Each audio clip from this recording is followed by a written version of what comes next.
Okay, so I had a customer send me a Sony ICF-2010. It's totally dead to the world. So I have my other Sony ICF-2010. Actually, I have two of them. Right here. So I have the power adapter plugged in right here. I'm just going to pop it into this one.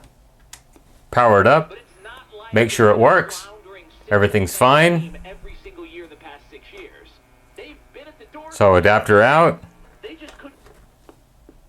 Adapter in. Battery check tells me good voltage. I can turn the variac down and we'll lose some voltage. Okay, so everything's good. The power adapter is working correctly. So we'll go ahead and plug it into the customer's unit.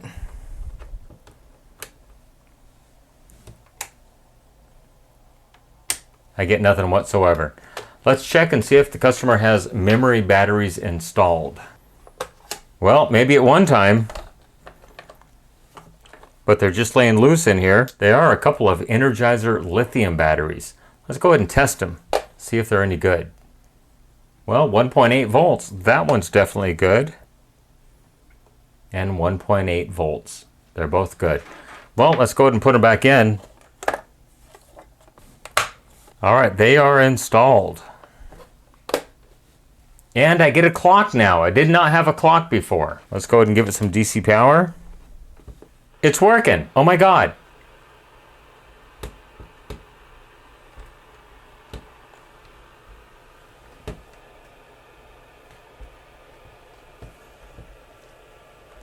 It's locked. Oh, but it's not picking up any stations at all. There's something else going on in here. Does FM work?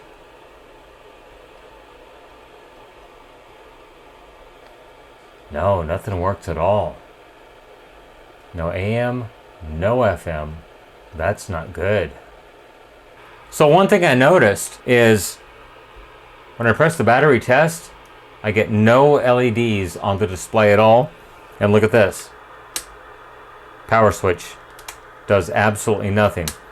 So that might be a very big clue right there as to what's going on with this thing.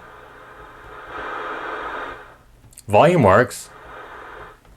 But notice the clock is keeping time. So why doesn't the battery work? And why doesn't the power switch work? I think that might be a very big clue. So right off the bat, I'm seeing a bunch of scrapage in this unit. Someone's had their hands in here because if you look at these terminals right here, they've all been scraped up. That one's very much scraped. That one's been scraped. So someone's been in here. So chances are he's had it somewhere else. They've looked at it. And so these are the terminals for the tuning control, which you can see one lead of right here. So that's a rotary encoder. So it's got 3 leads on it right there. And so as you turn the dial, it tells the microprocessor where it is to know whether to step up or step down. But so I'm seeing that right there. Where that lead attaches to the board, looks like someone's taken a Sharpie and marked around it. So those leads right there are the leads from the AM ferrite rod antenna. They look virtually undisturbed and everything looks like it's connected correctly. Okay, so I have the main board flipped open right here. There's all the components on it. And take a look at this ribbon cable right here. It's like barely plugged in. I can see the end of this pin on the end. It's not even seated. So, wow, did somebody just not plug this thing in all the way? Well, let's go ahead and unlatch this connector.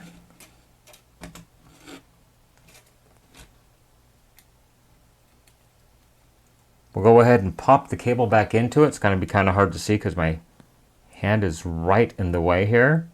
All right, that's how it should be seated in place.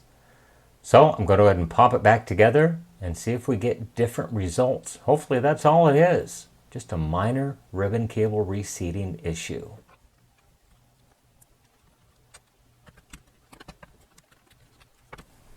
So I'm just going to put this one screw back in it right here.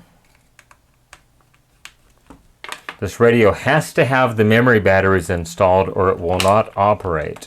I'm just going to very, very gently try to flip this over and hopefully the batteries will not fall out of it while I'm doing this. I'm going to go ahead and plug the power adapter back into it. I have to support the circuit board underneath because the back is not on it right now. Okay, here we go. Let's tune a station in. There's some people down here. No, you can. Oh my God, it's working. I think it does. AM works, FM works. The display is working. Could it be as simple as that? Let's see if the power switch works. Oh no, the power switch still does not operate. It works in timer, but it won't actually shut off. Said I'll contact the customer and see if he wants to pursue the power switch issue. If not, it was just an unseated ribbon cable. That's it. So anyhow, maybe there'll be a part 2, maybe not. Go ahead and leave me a question, a comment, a concern down below, good or bad. I try to respond when I have time. While you are down there, go ahead and hit that subscribe button and like this video. It really helps my channel grow. You can follow me on social media, Facebook, Instagram, Twitter at NorCal715. You can email me norcal715videos@gmail.com. Remember, with your help, we can try to keep these things out of the landfill, out of the recycle bin, and out of the e-waste facility. Everybody, thank you for making it to the end of this diagnosis video. I really do appreciate it. Once again, everybody, thank you so much for watching. Have a great day. Bye-bye.